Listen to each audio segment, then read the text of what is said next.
Hi, we're welcoming you back to the channel. A very good friend of Alvarez, Mr. Brad Davis. Welcome, Brad. How you doing? Doing fantastic. It's great to be here, man. Great to see you, man. Thank you Really so much great for taking to be the here. time. That's great.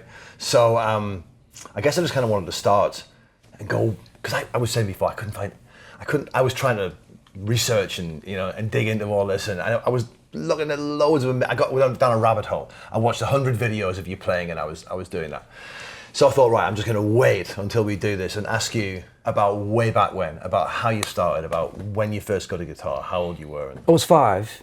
You were 5? I was 5, started on a classical guitar and took some formal training on classical. And then Rocky Mountain High came out, John Denver. Right. Came out with that song, like, whoa. Okay, songs in your life make milestone changes. Yeah. And we've got similar likes in music that we've talked about before we did this interview that mark those changes. And that was one song. I was a kid and I heard the song. I was like, wow, it's amazing. My brother started playing banjo and I had the gut string and it wasn't loud enough. And I said, I have to get something with more power, So my folks got me another, I can't remember what brand it was, acoustic, and started playing steel string. And then started playing bluegrass. So I started taking records from Jimmy Rogers and Doc Watson and Tony Rice and Clarence White and just started learning them by ear and memorizing them because we didn't have the slow downers back then. We just had to hold our hands on the record and slow it down and try to remember. But I started at 5 and slowly graduated into the steel string and then started playing bluegrass. And bluegrass was great for kids because you could be in a jam session, in North Carolina or Texas, and it was a safe environment to jam and pick, and as far as we knew it was. Yeah. And so we were able to jam with a lot of people and learn a lot from people and steal everything we could hear, and continue to have a little band with my brother and my dad and another friend, and we would play around Texas. So you had a kind of musical family. So your brother was playing, your dad was playing? Yeah, my brother, he's like the #1 pick banjo in Nashville. He invented the 7-string banjo. The banjo with a string that goes underneath the fretboard, he made the first one. Oh. And then Neville copied it, and so when they can't get Bailey Fleck, they call my brother, Greg. So yeah, he's amazing. And my dad played piano for Johnny Horton. Y'all may not remember Johnny Horton, but old Opry star, Louisiana Hayride, Grand Ole Opry, and played piano for Johnny Horton, but I never knew that all this time until my father passed away. Then I knew he was the piano player for this, this guy, and that was a major artist back years ago. So we enlisted my dad to play bass for us. So he played bass, and we railed him. He missed a note. Not knowing how good he was on piano, and he was patient. He just hung in there, drove the car, took us to the festivals, and but we traveled around a lot as a family band. And you were playing. At what kind of age were you playing? I was 10, and then we continued to travel till I was about 15, 16, and we would do festivals in Texas. It was a lot to do, and they would love to have a band like us that was inexpensive and cheap, and we'd come out and we're on stage. We thought that was really a big deal, and it was at the time.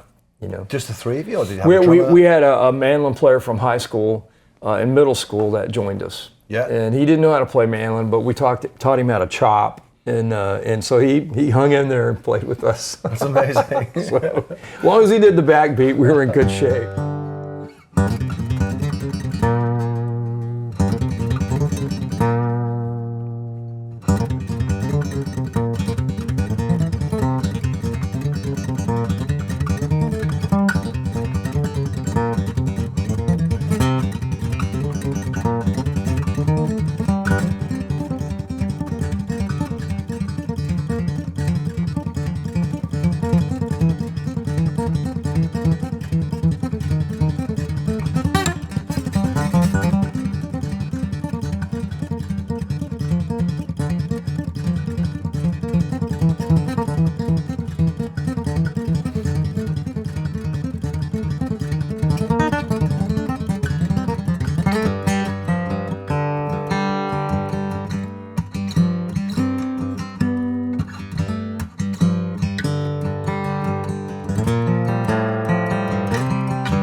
'82 doing Newgrass. We had a band called Whitewater, and so we were playing 4-piece kind of Newgrass stuff. And then I was doing a session in Abilene, Texas, with Gary Smith, the piano player for Ricky Skaggs.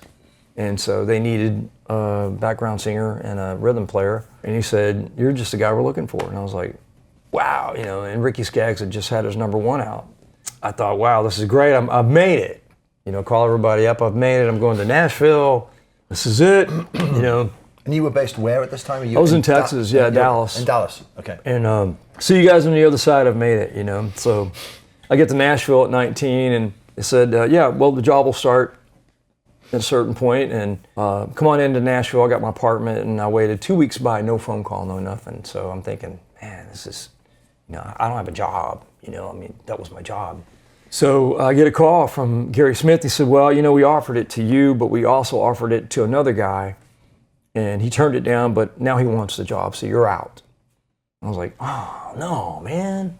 I told all these people I got this, you know, got this job, man, you know. And so I was pretty depressed for about 3 days, and I had Country Boy on my Codaphone. You know, we used to have Codaphones, answering machines, and I had Country Boy, like, you know, 190 beats a minute, just blazing fast on there. And so I get a call from a guy named Jack Smith, who was Gary's brother, and he was with the Forster Sisters. And they were a girl group on Warner Brothers that had like 4 or 5 #1s, and they were really doing well. And a guy named Roy Curry played guitar for them, and he's a flat picker, monster guy out of Georgia. And so Jack Smith said, if that's you playing on that machine, you're hired. I said, hired for what? You know, and I didn't know anything about the Forster Sisters. Hired to play lead guitar. And they go, wow, lead guitar, not rhythm and harmony, which I would have loved to have done for Ricky Skaggs. I was a big fan. But they said, no, lead guitar, like electric guitar. I was like, really? You know? So I went down and got me a Strat at the local store and a couple pedals and started learning the songs. And we opened for Conway Twitty for like a year. And I was scared to death, man. So up until the age of like 19 or so, you were playing purely acoustic guitar? Mm-hmm. Yeah. And then you just went out, they said, Strat, I bought a Strat and started learning. And it was a foreign tool to me, you know, for sure. You know, it was groundbreaking. But, you know, during that time, you asked earlier, during that time, Van Halen was a big groundbreaker for me, too. And I read this, and I mentioned this before, because you listened to Eddie's tapping. Yeah. And you thought, he's flat picking that. Yeah, I hadn't seen the band, and I thought he was using, you know, the pick to get that, you know, that tapping sound. Yeah. And I saw a video of him, and I thought, oh, man, I was wrong. He's tapping here. But it ended up being a technique that I continued to do, and all my teachers said to stop. You know, what are you doing that for? That doesn't make sense to go 2 down and 1 up. So I said, well, I like the way it feels. So at what point had you developed that? Was that when you were still playing acoustic before you started writing? Before I got the... You already had those kind of chops. That was something that you... I was in Nashville, and I was playing regular down, up, you know, standard guitar. Yeah. And playing well, and, you know, a lot of chops, so I was pretty proficient. But I didn't have any licks for the technique, and so I would just sit here and do that for hours with a metronome. So I would just focus on the right hand, and so eventually I'll have something to say on the left, you know. Yeah. But everybody would make fun of me because I'd be doing that on the side and just going da-da-da-da-da-da, and they'd be like, what are you doing? I go, I'm working on this technique I got. So.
songwriter for Reba McEntire's company when I first got to town. And that's really why I came to Nashville. I wanted to write songs. And I got a job with her company and then Little Big Town. And so I went to several different companies. I had a Tim McGraw cut on Tim McGraw's first record. And a cut with Tommy Shaw. And then I wrote a bunch of songs for Billy Bob's records. And then had some cuts here and there, Joel Saunier, and just some cuts that were kind of minor cuts, but cuts. Recently, we had 5 number ones on the Billboard Bluegrass charts with several bluegrass bands that are high up, because I have a co-writer that writes a lot of bluegrass. And so, so I'm still doing that full time. Yeah. And I got my degree at Berkeley in audio, which you and I have a kinship in that, audio production. And then I finished my master's at A&M in lyrical analysis as a songwriter. Wow. And really, it was really to quantify what I already knew that I've learned. Yeah. Same thing with audio. I've been doing audio so long, but I was able to kind of quantify it. Right. And it was kind of a bucket list just to get through that. Incredible. But don't go back to school at 50. Get it done early. Yeah, get it done early. Finish up. And so that of course you have the studio. Yeah, I've got a studio. It was in Nashville. We moved it to Texas. We came. Started in Nashville. Yeah, we came. Yeah, we had a studio in Nashville, and we came back here. Well, I lived at Billy's house for a long time, Billy Bob Thornton, because he wanted me to buy a place, and I replicated that studio. Right. I copied it inch for inch and replicated it outside of Dallas. And you can buy a place in Dallas for pennies compared to LA, right? Sure. And I told Billy Bob Thornton, I can't buy a place in Los Angeles. I'm a guitar player. You're a famous actor. I'm just a guitar player. And he had 12 rooms in the house, and I said, give me room 11. Because I like that old song A11, the old country song. And so I lived in that room and flew in and we're working in the studio with him off and on, back and forth from Nashville. And then we had a sick relative, and so my wife's dad. And we decided to come back to Texas to be with him before he died. And so, because we would lose that window. He had about 6 months to live, had cancer. And so we came back, and it was great that we did that, But at the time I was with Sam Bush. I was playing with Sam Bush's band. And played with Earl Scruggs. So I had a lot of and Sweethearts of the Rodeo, I was playing with them as well. So I had several gigs, but we pretty much cut ties and came back. It was scary. We were here for a long time and had no work, zero, nothing. We saved enough money, and I get a phone call from Dan Miller, the editor for Bluegrass Unlimited, and he said, John Jorgensen's got a Django quintet, and he's looking for a rhythm player. And I said, I'm not real good at that kind of stuff, but I need the work. If you'll have me, I'd love to do it. And so John and I knew each other from Desert Rose and Marty Stewart. We used to play shows together. Right. And he said, I'll teach you the chords. You got a great right hand. I'll show you the chords and you'll be fine. So I did about a year with him, and that was a tough gig. Yeah. That was a really, really tough gig. Yeah. Wow. A lot of chart reading. Yeah. You're right. You read? Of chart reading. I do. Yeah. I do. Yeah. What point did you did you learn that? When I started doing was it self-taught, or did you? No, when I started doing film score stuff with Billy Bob, I really had to kind of know what was going on, because we might have some string players, and if I'm the supervisor, I gotta have some clue about what the heck's going on, So I got an app on my phone that taught me how to read music. So as I was waiting in for airports and sessions, I would sit there and that's how I learned how to read. And it really helped a lot, because you got to learn, you need to know how to do that if you're going to do film scoring. Yeah, sure. You just can't go by the seat of your pants. That's right. Yeah, really it's not like you putting your finger and slowing a record down. You can't do that, yeah. I got to tell you, it's been an absolute pleasure to meet you. Oh, it's been a blast, man. Your playing is insane. I love your playing. Thanks so much. I appreciate it. And it was great last night with Ken, and we had some ice cream, and the ice cream was good. It was amazing. The coffee beans and that ice cream were crazy.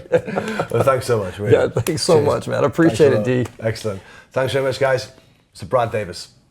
Thank you.